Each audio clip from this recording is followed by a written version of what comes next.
Hello everyone, Jacqueline Davison here, CEO of Babies and Biceps, nutritional therapist and certified doula. I wanted to create a video for you guys today about having an in-depth birth plan and why I feel they are important for every mother to have when she goes into labor, especially on hand. Now, a lot of people feel, oh, I shouldn't create a birth plan because I could be disappointed, or my expectations could not be met, or how much can I actually control? A birth plan is a great idea just so that you can, as the mother, decide what you want for your birth. And yes, things may not go as planned, but there are going to be some things on that birth plan that you will be thankful that you wrote down and that you had given to the doctor.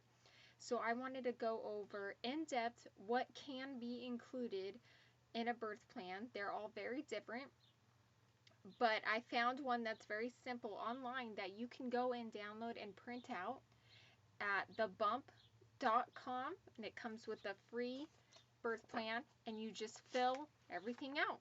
There are a ton of websites like that. It makes it super easy, really simple to give you an overview of the types of things that will be in it, so you can start researching and thinking, what do I want for my day of labor?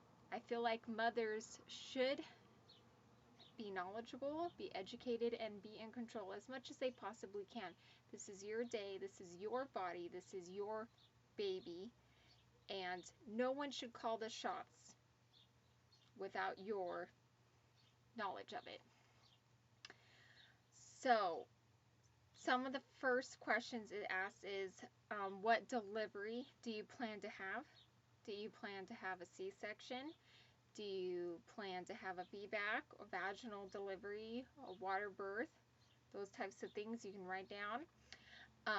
You want to say who is going to be at your birth, who's allowed in the room, your mother, your spouse, your partner, a doula.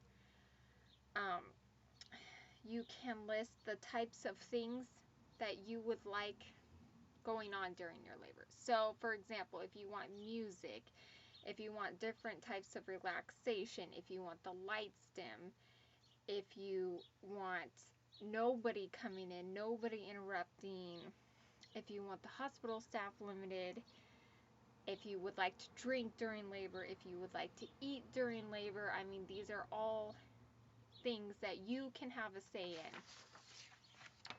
You can also tell them what type of positioning you would like to be using, if you would like to be mobile, if you would like to walk around. That is a bit harder at a hospital, but there are some hospitals that will work with you on what you want to do, if you would like to walk around or change positions. And that's something that's really important to find out at the hospital that you're visiting, and that's why it's so important to do tours and find out what they support to make sure that they will support your desires for your labor. You They'll ask about fetal monitoring, how often you want to be monitored, if you're giving birth at a birth center, if you want a shower or a bathtub. Some hospitals offer them. You can also talk about what types of tools you would want to use during labor, like a birthing ball or a squatting bar. So many different tools. And you can list what you'd like for pain relief. This is big because this is where you can say, I want an epidural, I don't want an epidural, don't give me an epidural unless I ask for one. There's tons of different types of pain management you can use that doesn't include an epidural. There are many options. A doula can definitely help you with those things, but you just want to think ahead of time what you feel you would want or what you would need. I personally, my first birth, didn't want an epidural, but the mindset I was in, I ended up having one. So, I mean, things can change. It's important to be open-minded, but I still find the plan valuable. For example, I wanted I didn't want the cord clamped right away. I wanted them to wait for it to stop pulsing.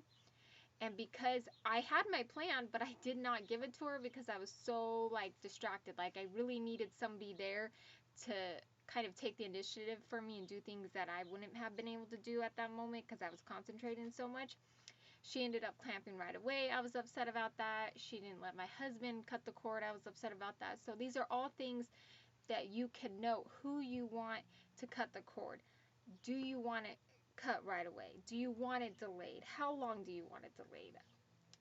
Like I said, tools you want, and pushing. If you would like guidance during pushing, if you would like spontaneous pushing, if you are open to episiotomy or not, these are all things that you want to know what you want, because you do have a lot more control than sometimes doctors lead us to be.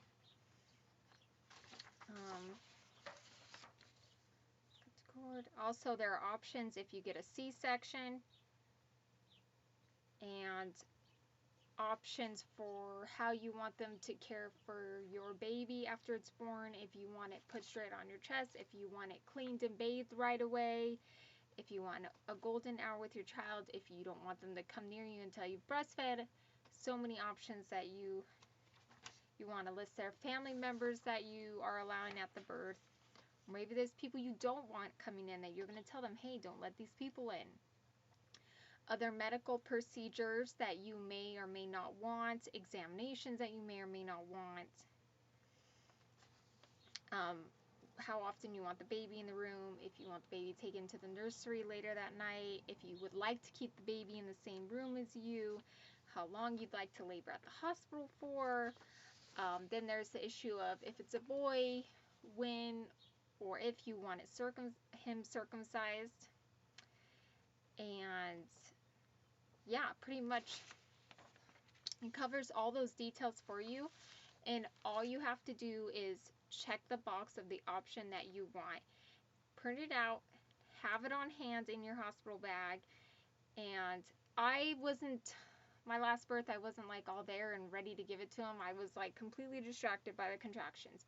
So if you tell your husband, hey, make sure the doctor gets this, but he could be distracted as well. So I feel like your biggest advocate during childbirth is going to be a doula. She's going to be there with you 100% of the time. She is the only professional that's going to be there with you 100%, because the doctor doesn't usually come till much later, and the nurses have other patients to tend to. So the doula will be with you 100%. She will be able to get your needs across, and she will be able to help you through each stage of labor. If you guys have any questions, feel free to post them in the comments below. Thanks for watching.